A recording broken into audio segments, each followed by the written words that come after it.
Happening right now in the news at 8 o'clock, 12 kids in Arizona have now died from coronavirus, and only New York has more child deaths than the state of Arizona. All summer long, we have heard the president and other state leaders minimize how COVID impacts children, Heather.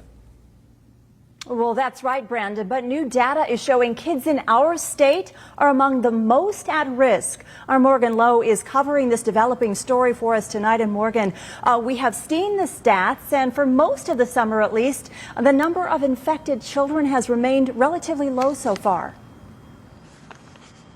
Yeah, Heather, but that's correct. But in the last 2 weeks of July, those numbers started to rise sharply. And doctors now believe that the reason children were not infected in high numbers early on was because they were staying at home.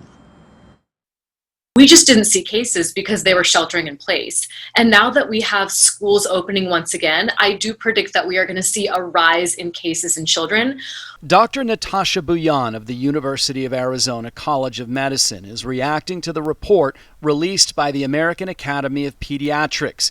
It shows a dramatic increase in coronavirus cases in children across the country during the last 2 weeks of July.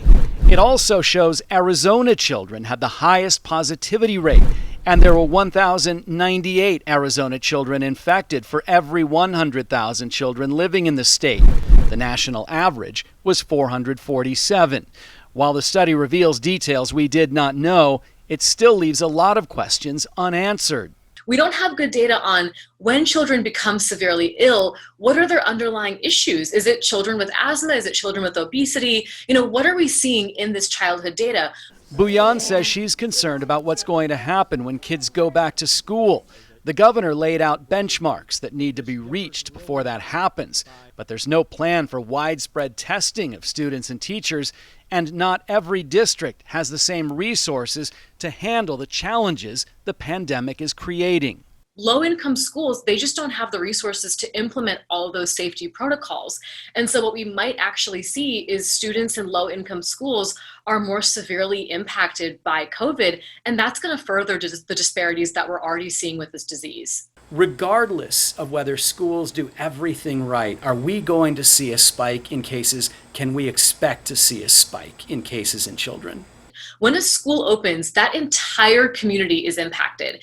It just means now there's a chance for an increased transmission risk because children are going to bring that home to their parents. This afternoon, a representative of the Arizona Department of Health Services emailed me and said that some school districts are teaming up with testing services to test students and teachers once classes begin. But that's just a handful of districts, and most of them are located here in the Metro Phoenix area. Back to you guys. Morgan Lowe, our chief investigative reporter. Morgan, thanks.